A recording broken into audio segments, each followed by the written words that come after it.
difícil de abordar. En este episodio hablaremos sobre las relaciones tóxicas con los padres, cómo éstas pueden afectar nuestra salud mental y el impacto que tienen en el proceso de aceptación de nuestra identidad, especialmente cuando se trata de homosexualidad. Abordaremos cómo ser más empáticos, tanto con nosotros mismos como con los demás, y así entender cómo este es el camino a la comprensión y el papel que juega el amor propio en la sanación. Si alguna vez te has sentido atrapado entre el amor familiar y el deseo de ser auténticos, este episodio es para ti. Esta es la historia de mi querido Tony. Ahora estamos entre parceros.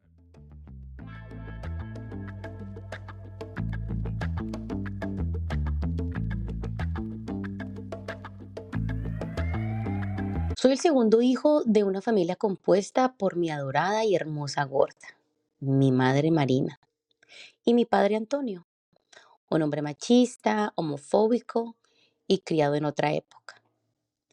Cuando mi hermana tenía unos 8 años, nací yo, un hijo muy deseado, porque fui muy deseado. Mi padre quería un varón y nací yo.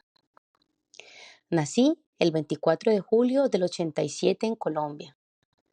Nací y crecí con muchas carencias afectivas y emocionales. Viví muchas etapas de maltrato verbal y psicológico, de mi padre hacia mi madre y nosotros. Cuando él llegaba borracho, él nos pegaba y nos insultaba. Para cuando yo nací, mi padre tendría unos 47 o 48 años y mi madre tenía 29. Él ya no tenía paciencia. Recuerdo tanto que mi hermana mayor, que para esa época tendría 13 o tal vez 14 años, era la encargada de ayudarme con las tareas, ya que mi madre era analfabeta y mi padre solo había hecho primer o segundo grado de primaria. Mi padre siempre fue un buen proveedor, jamás podría decir lo contrario, pero nunca tuve su afecto. Jamás recuerdo haber escuchado un te amo, un abrazo. Para cuando yo tenía 10 años, él tenía 58. Yo siempre lo vi como una persona madura, adulta, como un señor mayor. Siempre le tuve miedo. Recuerdo que cuando me pegaba, las manos le pesaban demasiado. Yo literalmente le tenía terror. Tampoco tengo recuerdos de un te amo de mi madre en mi infancia. Las muestras de amor de mi madre las entendí con los años. Su manera de demostrar amor era a través del servicio, de lavarme, cocinarme, y nunca la juzgué. Entendí que esa fue la manera a la que ella le enseñaron a amar. Cuando tenía unos 9 años, uno de los chicos del barrio entró a mi casa mientras mis padres no estaban. Me invitó a bajarme mis pantalones y mi ropa interior y luego me dijo cómo debía tocarme. No a él, solo me instruía para que yo lo hiciera mientras lo veía a él. Justo en ese momento, mi padre llega a la casa y ve aquella escena. Jamás olvidaré cada una de las palabras que disparaba sin piedad. Yo era muy niño para entender la situación. Lo único que sabía era que esa experiencia me había gustado un poco, pero no dejaba de tener un miedo paralizante. Yo veía niñas y me gustaban, pero con los niños me pasaba lo mismo. Solo recordar las palabras que mi padre me había dicho me llenaban de terror. Todo el barrio se enteró de aquel suceso y desde aquel día el bullying llegó para quedarse. Cuando tenía unos 8 años, fuimos al pueblo de donde era mi mami y un tío abusó de mí. De hecho, hasta hace un par de años supe que también de mi hermana. Mi tío me obligaba a tocarlo y también me tocaba. Se lo dije a mis padres, pero jamás me creyeron. Esa experiencia fue muy dura. Hoy en día ya no lloro, pero a partir de ese momento fue un antes y un después en mi vida. Me volví frío, reservado. Durante muchos años me odié. Me sentí una basura. Odiaba mi cuerpo. No entendía por qué yo tenía que sufrir tanto. Yo era la burla de los demás. Y como si fuera poco, yo también me odiaba. Me odiaba por tener gustos diferentes. Con el tiempo he aprendido a lidiar con eso, pero no saben cuánto me costó encontrarme y recuperarme. Por supuesto que el sueño de mi padre era tener un varón, un macho, y ojalá militar o policía. Y fue por ello que me embarqué en esa aventura. Entré a la policía y uff, qué experiencia bien dura. Yo no hacía ejercicio, me dio duro la alimentación, el trato. Luego de que terminé el curso, estuve en 3 ciudades diferentes. Dentro de la institución hay de todo tipo de personas. Hay mucha homosexualidad, mucho maltrato. Hay gente muy mala. Hubieron mandos oficiales que me proponían cosas. Vi muchas injusticias. Fue una experiencia nefasta, una de las peores experiencias de mi vida. Llevaba una vida muy desordenada, tal vez para olvidarme de mi realidad. Mientras vivía en Bogotá, me fui a vivir a la casa de doña Anita. Era una persona maravillosa y rápidamente se convirtió en una persona importante en mi vida. Ella fue un ángel. Ella fue un ángel porque me salvó. Y hago una pausa porque las lágrimas vienen a mí y mi garganta se hace un nudo de corbata. Ella llegó a darme amor, cariño, comprensión, cosas que nunca antes nadie me había dado. Ella llegó a sacarme de ese hueco en el que yo estaba. Recuerdo que me contó que había tenido como 12 hijos, pero para esa época ya todos tenían familia y ella vivía sola en su casa. Había sido enfermera, había construido muchas casas, había hecho mucha vida, pero sus hijos venían muy de vez en cuando a visitarla. Para ese momento, ella era como una madre para mí y otro compañero que vivía en su casa. Su nombre era Jesús. Ella decía que nosotros éramos como sus hijos y así mismo nos trataba. Yo trabajaba en asuntos internacionales. Allí se encargan de gestionar la salida del país a los policías para hacer comisiones internacionales a diferentes países, como El Salvador, Guatemala, Honduras, Estados Unidos, España, muchos países. Así nació mi deseo de viajar. Solicité la visa en la embajada americana, pero me la negaron. Y dije, pues, me voy para España. Averigüé todo y tomé la decisión de irme del país. Yo renuncié a la policía en febrero del 2017 y caí en una depresión muy grande. Los amigos que conseguí en la policía nunca más volvieron a buscarme. Tuve una crisis económica fuerte. Mientras llegaba mi liquidación, no tenía ni con qué pagar la renta. Además, ni siquiera sabía cuánto me iba a llegar. A lo largo de mi vida, 2 veces llegó a mi cabeza las ganas de acabar con ella. La primera, cuando mi tío abusó de mí, y en esta ocasión que me sentía tan vulnerable. Ese día, doña Anita entró al cuarto y al verme así, me preguntó qué podía hacer para ayudarme y le dije que yo quería irme para España. Ella me compró los pasajes.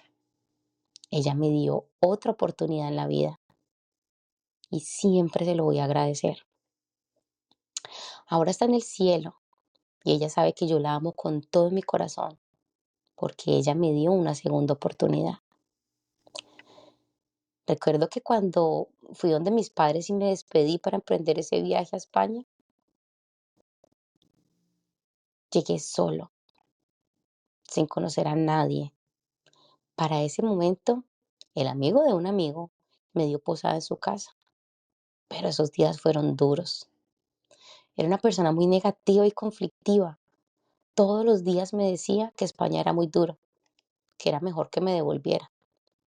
Habían días en los que prefería no llegar y quedarme en una banca de un parque. ¿Cómo yo iba a pensar en devolverme si esa había sido mi segunda oportunidad? Los boletos me los había comprado doña Anita y pues con el dinero de la liquidación de la policía me estaba sosteniendo. Mis objetivos eran claros. No me iba a ir hasta que comprara una casa. Antes de salir de Colombia, yo maté al viejo Antonio y lo sepulté. Si la vida me había dado esa oportunidad, yo no la iba a desperdiciar. Quería empezar de cero, lejos de los prejuicios de mi padre y la gente que me señalaba y que me había causado tanto dolor. Empecé a soltar mis cargas, mis miedos, todo lo que me había acompañado durante toda mi infancia y parte de mi vida adulta. Tanto así que cambié mi nombre a Tony como símbolo de un nuevo yo. Empecé a amarme, a quererme, a perdonarme, a entender que mis padres no tenían la culpa de nada. Yo empecé a reconstruirme, a adoptar nuevos valores, a decir lo que yo quería. Tomé nuevos hábitos, empecé a practicar deporte y busqué ayuda profesional. Fue ahí donde a través del perdón a ese tío me liberé de muchas cosas que durante muchos años odié. Fue una tarea muy difícil, muy ardua. Empecé a tomar cada pieza de mí y así empezó mi reconstrucción. Entendí que el amor propio lo es todo en la vida, que yo no puedo recibir amor si no me amo. Tengo muy claro mis no negociables. Aprendí a poner límites. En España la gente es fría, pero encontré muchas personas que me tendieron la mano, me dieron un abrigo, un abrazo. Y aunque algunas ya no hacen parte de mi vida, les agradeceré por siempre. Sin ellos, yo no sería esa versión de mí que soy ahora. Aprendí a practicar el agradecimiento, la meditación y cuido mi cuerpo. Me cuido mucho en la alimentación. Siempre fui gordito, pero ahora cuido mi templo. Durante mi vida, mi relación con Dios se quebró. Empecé a decir que Él no existía. ¿Cómo era posible que mi tío, el que había abusado de mí y de mi hermana, ahora era el pastor de una iglesia? ¿Cómo era posible que si Dios existía, nunca me hubiera protegido? Y pues en España la gente no cree mucho en Dios, son muy apáticos a la religión. Para ese punto de mi vida, yo ya no tenía una relación con Él tampoco. Cuando yo regresé a Colombia la primera vez, yo ya no encajaba. Resulta que en España yo era un colombiano, pero en Colombia ya me veían como un español. Entonces yo ya no era ni de aquí ni de allá y empecé a extrañar mi hogar en España. Aproveché para llevar a mis papás a su pueblo del que había salido hacía 18 años y nunca más había vuelto. Lo hice muy feliz, igual que a mi madre.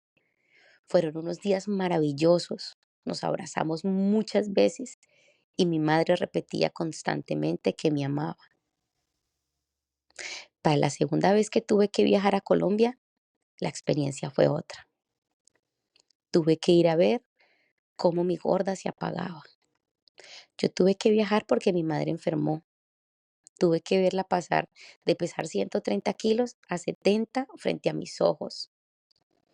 Mientras ella estaba entubada en cuidados intensivos, yo sostenía su mano y ella la apretaba. Ella quería vivir para mí. Yo sé que luchaba. Es más, yo creo que ella me eligió a mí para que yo estuviera con ella sus últimos días, porque yo le daba esa paz y esa seguridad que ella necesitaba para viajar, para irse de este mundo. Yo no lo entendí hasta ahora. Cuando mi madre falleció, es lo más duro que yo he vivido en mi vida. Ella era mi todo. el amor más puro que yo haya tenido en mi vida. Recuerdo que los médicos el sábado nos dijeron que nos despidiéramos de ella. Ella iba a morir el domingo. Yo me arrodillo y hablo con Dios, ese mismo Dios en el que no creía, y le pido que me la deje, que me la salve, que no se la lleve, que yo hago lo que sea si Él me la deja. Y le hago una promesa que iba a empezar a creer en Él. Para el lunes, mi mamá empezó a mejorar y yo decía, mi madre se va a salvar. El martes cumplió años. Hicimos una videollamada con mi hermana. Ella no pudo viajar, ella vive en el extranjero. El miércoles, ella entró a cirugía. Ese día no pudimos hablar porque ella salió sedada. Como a eso de la 1 de la mañana, sentí que ella tocó mi frente. Sonó el teléfono y me dijeron que tenía que ir al hospital. Pensé que tal vez se le habían acabado los pañales. Nos alistamos, yo iba muy tranquilo, pero cuando llegamos al hospital, mi corazón empezó a latir mucho más rápido y se me salió una lágrima. Mi papá me preguntó qué pasó, pero yo solo le dije nada. Solo dejaron entrar a uno. Yo escuchaba que la doctora hablaba y hablaba, y lo único que resonó en mí fue muerte. Yo pedí verla. Cuando entré a la habitación, ahí estaba mi gordita. No sabía cómo le iba a decir a mi padre que para esa fecha tenía 84 años, que ella había muerto. Él no lo podía creer. Lo vi entrar, besar su mano y empezó a decir, gordita, no me deje. Aún tengo esa imagen en mi cabeza. Ver ese hombre fuerte y sin expresión quebrarse de esa manera me rompió. Me ocupé de que su entierro fuera hermoso. Cuando regresé a España, caí de nuevo en depresión. Casi me muero junto con ella. Aunque ya para ese momento tenía las herramientas para salir de ese hueco nuevamente, ahora tenía algo más, a Dios. Aunque le pedí y no me la dejó, me regaló 4 días más con ella. Él me regaló 4 días y me demostró su bondad. Desde ese día nuestra relación cambió. Hicimos las paces. Le pedí perdón y sé que él me perdonó. No profeso ninguna religión, solo le agradezco a él. Ahora soy una persona más consciente. Soy abiertamente homosexual. Si te parece, está bien. Y si no, también. A mí ni a nadie debería definirlo su sexualidad. A mí me definen mis valores, cómo trato a los demás, cómo me trato a mí mismo. Estoy abierto al amor, a la espera de esa persona que se quiera complementar conmigo. No busco a nadie que me quiera salvar. La vida me enseñó a salvarme solito. También he aprendido que las cosas que no son tan buenas vienen a enseñarme algo positivo, que al final yo no pierdo, yo aprendo. También me di cuenta que soy capaz de conseguir todo lo que quiero, sin apagar la luz de nadie. He aprendido que si yo estoy bien, mis amigos están bien y mi entorno también lo está. Me rodeo de personas que me motiven, que me inspiren, personas que me ayuden a ser mejor versión de mí mismo. Las personas homosexuales no tenemos que salir de ningún closet. De hecho, no estamos dentro de ningún closet. Tampoco necesitamos que la gente nos acepte. Yo les conté a mis padres que yo era gay, no para que me aceptaran, era simplemente porque yo necesitaba ser libre. Yo necesitaba que mis padres supieran la realidad de mi vida, no tener que fingir algo que no soy. Eso es lo que las personas homosexuales queremos, sentirnos queridos, amados, que respeten nuestras preferencias. Ser gay no es algo que tú eliges. ¿O acaso creen que elegimos que nos señalen, que nos insulten, que nos maten? Nosotros nacimos así. Solo queremos que nos respeten y que no nos destruyan. Me costó aceptar mi realidad. Me costó entender mi preferencia sexual. Me costó amarme y quererme. Pero puedo decir que hoy en día lo he conseguido.